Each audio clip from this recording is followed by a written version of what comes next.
نحمده ونصلي ونسلم على رسوله الكريم أما بعد فأعوذ بالله من الشيطان الرجيم بسم الله الرحمن الرحيم قل من حرم زينة الله التي أخرج لعباده والطيبات من الرزق پارہ نمبر 9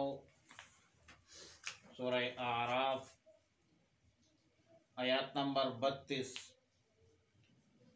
رکوع نمبر 4 قل من حرم زینت اللہ التي اخرج لعباده آپ فرما دیجئے کہ کس نے حرام قرار دیا ہے جو زینت نکالی ہے اللہ نے اپنے بندوں کے لیے والطیبات من الرزق اور صاف ستھری چیزیں کھانے کی قل ہی للذین آمنوا فی الحیات الدنیا خالصۃ یوم القیامت آپ فرما دیجئے کہ یہ چیزیں دنیاوی زندگی میں اہل ایمان کے لیے خالص انہی کے واسطے ہے قیامت کے دن کذالک نفصل الآیات لقوم یعلمون اسی طرح ہم مفصل بیان کرتے ہیں آیات اس قوم کے لیے جو جانتے ہیں۔ آیات مذکورہ آیات نمبر 32 میں ان لوگوں کو تنبیہ کی گئی جو عبادات میں غلو کرتے ہیں یا افراط اور تفریط کے شکار ہوتے ہیں، اللہ تعالی کی حلال کی ہوئی چیزوں سے پرہیز کرتے ہیں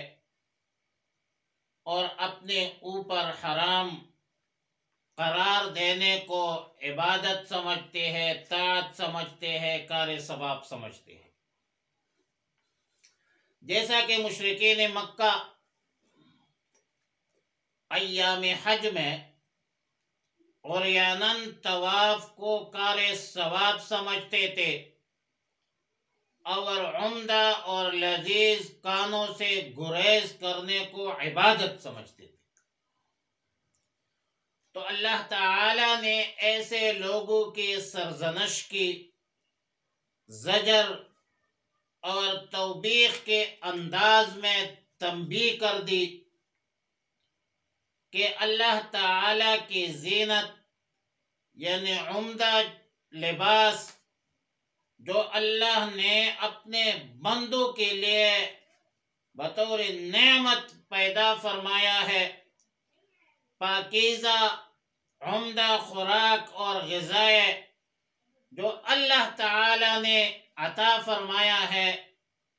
بتاؤ یہ کس نے حرام قرار دیا؟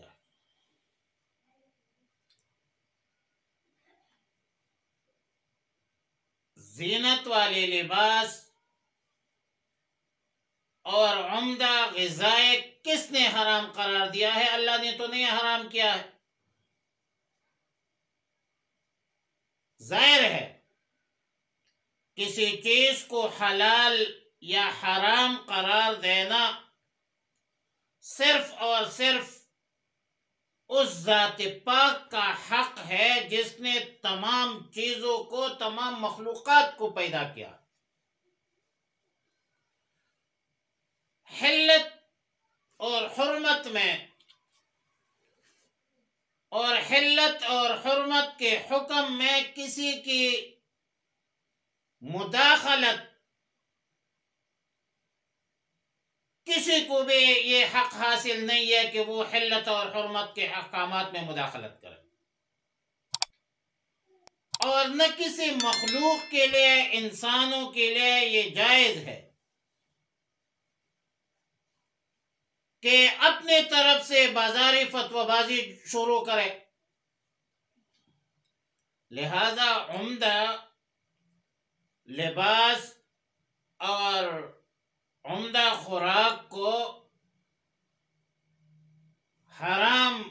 کرنے والے یقیناً آیات مذکورہ کی روح سے زیر عتاب ہے، زیر عذاب ہوں گے۔ اور یہ بات یاد رکھے کہ استطاعت اور طاقت کے باوجود پٹے پرانے کپڑے پہننا، پراگندہ رہنا، یہ اسلام کی تعلیمات نہیں ہے، نہ یہ اسلام کی کوئی خدمت ہے، اور نہ اس پرانے پٹے کپڑوں میں اپنے آپ کو شو کرنا یہ کوئی ولایت ہے، نہ کوئی دین کی خدمت ہے، نہ اسلامی تعلیمات ہے۔ ہمارے لیے دلیل تو قرآن و سنت ہے۔ رسول اللہ مبارک صلی اللہ علیہ وسلم کو جب وسعت ہوئی، طاقت ہوئی، تو عمدہ لباس زیبتن فرمایا۔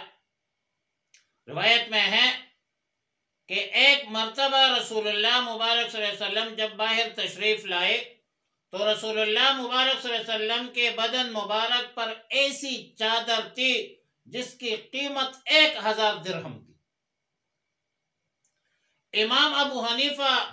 رحمہ اللہ تعالی کے حوالے سے منقول ہے کہ 400 گنے کی قیمت کا چادر استعمال کرتے تھے، اور امام مالک رحمہ اللہ تعالی ہمیشہ نفیس اور عمدہ لباس استعمال کرتے تھے۔ وجہ یہ ہے کہ رسول اللہ مبارک صلی اللہ علیہ وسلم کا ارشاد مبارک ہے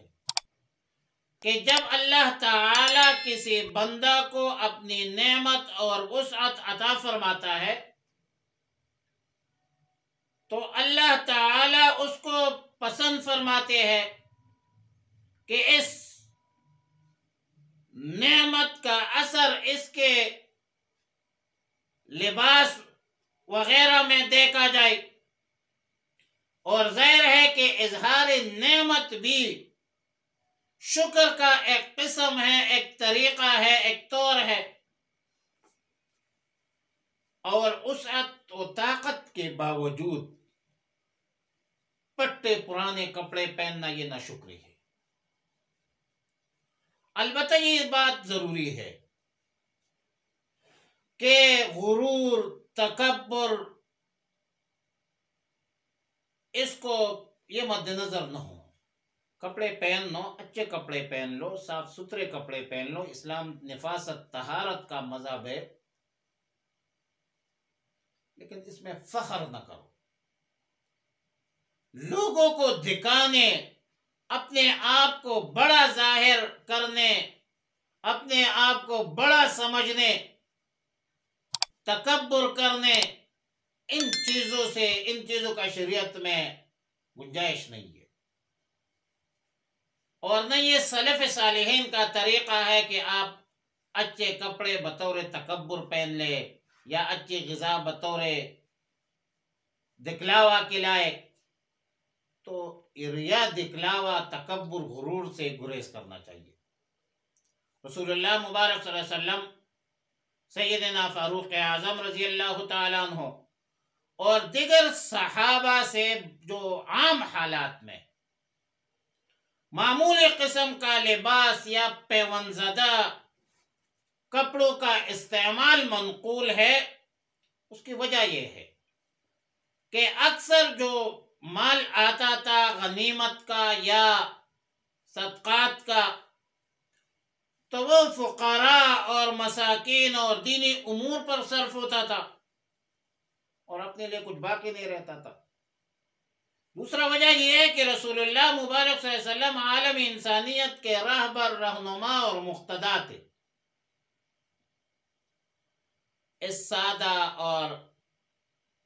کمزور لباس، سستی پوشاک کے رکھنے سے دوسرے امراء کو، سلاطین کو ایک قسم تلقین تھی کہ عام غرباء، فقراء پر ان کے مال، ان کی جو مالی حیثیت ہے، اس کا رعب جو ہے وہ نہ پڑے۔ اور جب وسعت آ گئی، طاقت آ گئی، تو عمدہ لباس کرنے میں کوئی قباحت نہیں۔ ایک اور بات کہ ہمارے جو تصوف میں صوفیاء کرام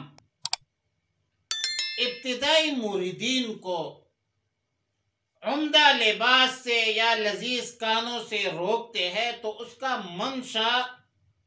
یہ نہیں ہوتا کہ دائمی طور پر مستقل بنیاد پر ان چیزوں کو ترک کیا جائے اور اس کو کار ثواب جو ہے وہ سمجھا جائے،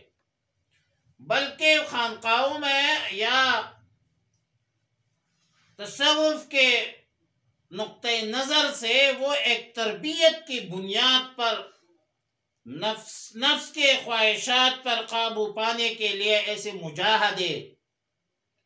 بطور علاج ہوتے ہیں، روزے رکھنے پڑتے ہیں۔ اور ظاہر ہے کہ یہ جو نفس ہے، اس کے پہلا ہر نفس امارہ بالسوء ہے، پھر نفس امارہ بالسوء سے نفس لوامہ پر لے جانا، اور نفس لوامہ سے پھر ایک نفس کو نفس مطمئنہ پر لے جانا، یہ ایک سفر ہوتا ہے، ایک تربیت کا ماحول ہوتا ہے، اور یہ تربیت کی بنیاد پر ہوتی ہے، ذکر و اذکار ہوتے ہیں اور مراقبہ ہوتا ہے۔ جب یہ سفر کمپلیٹ کرے، مکمل کرے، پھر اس کے بعد عمدہ لباس اور لذیذ کانوں کا استعمال مضر نہیں ہوتا الا ماشاء اللہ۔ لیکن عمومی طور پر ابتداءً مریدین پر سخت تکالیف آتی ہے، مجاہدے کرتے ہیں، روزے رکھتے ہیں، تلاوت بھی زیادہ ہوتی ہے، ذکر اذکار بھی زیادہ ہوتے ہیں، مراقبات وغیرہ بڑے سارے معاملات ہوتے ہیں، تو وہ ایک تربیت کی بنیاد پر ہوتی ہے، کیونکہ کل پرسوں اس نے خود ایک مرشد بننا ہوتا ہے،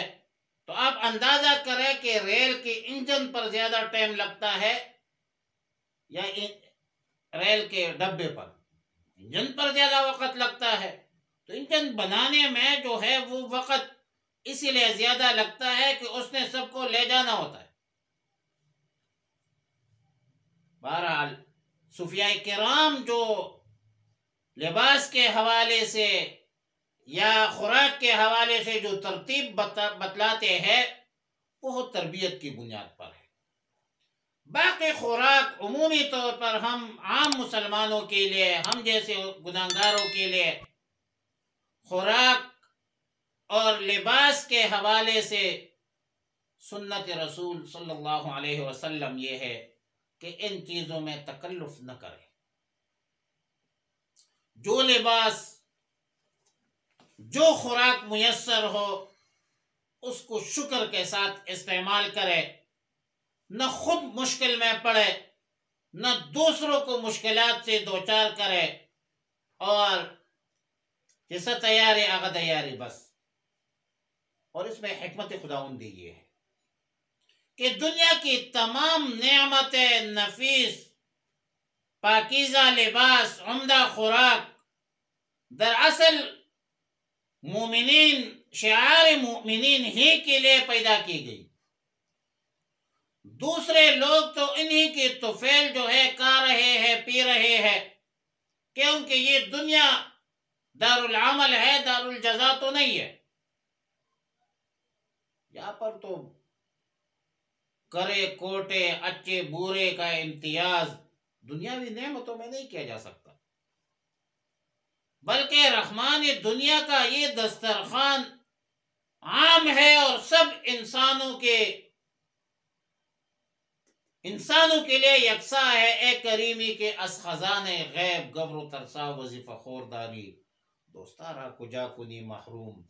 تاکہ با دشمنا نظرداری،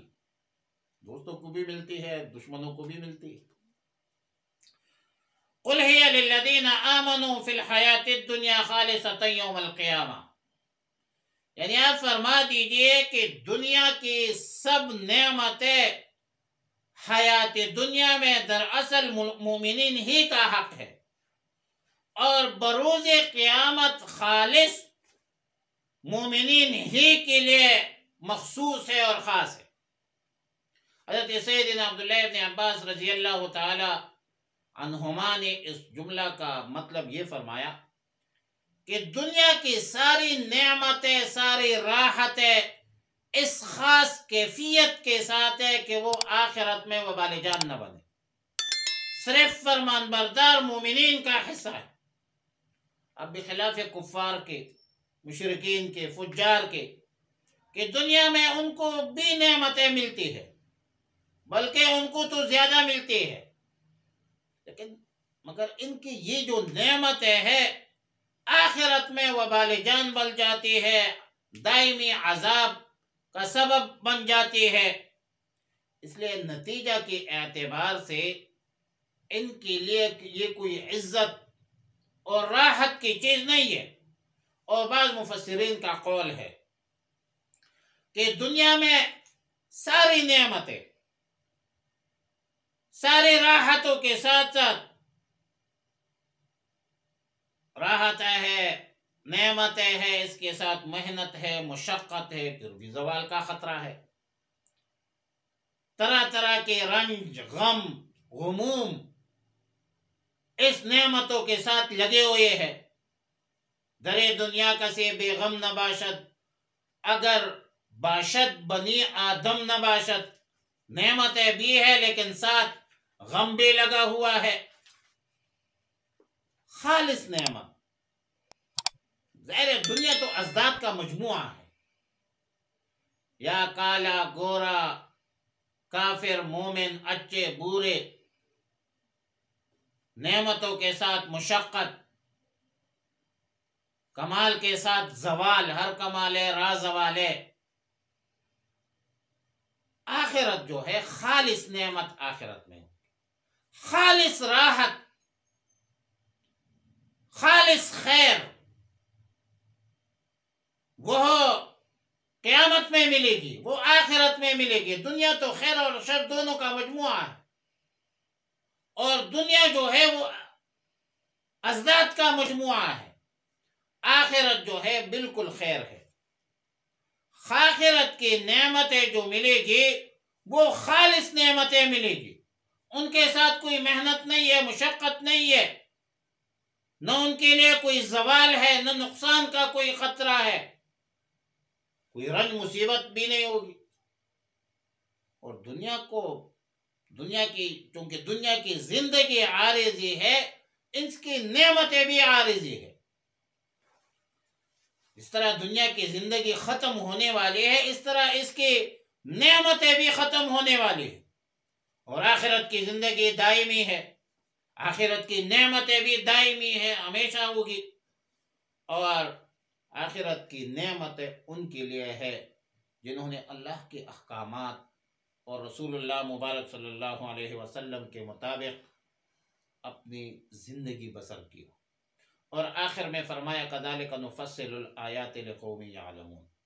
یعنی ہم نے اپنی قدرت کی نشانیاں ان لوگوں کے لیے تفصیلاً، توضیحاً، تمثیلاً بیان کی جو سمجھدار ہے۔ اور ظاہر ہے ہر بندہ جانتا ہے کہ اللہ کے نزدیک غلو، افراط، تفریط، فرقواریت، جاہلانہ خیالات، رسومات، عمدہ لباس، لذیذ کانوں کو ترک کرنا، اس میں اللہ کی خوشنودی نہیں ہے، اس میں اللہ کی رضا نہیں ہے، اور نہ اللہ نے عمدہ لباس اور عمدہ کانوں کو حرام قرار دیا ہے، لہذا تم بھی اس کو حلال سمجھو۔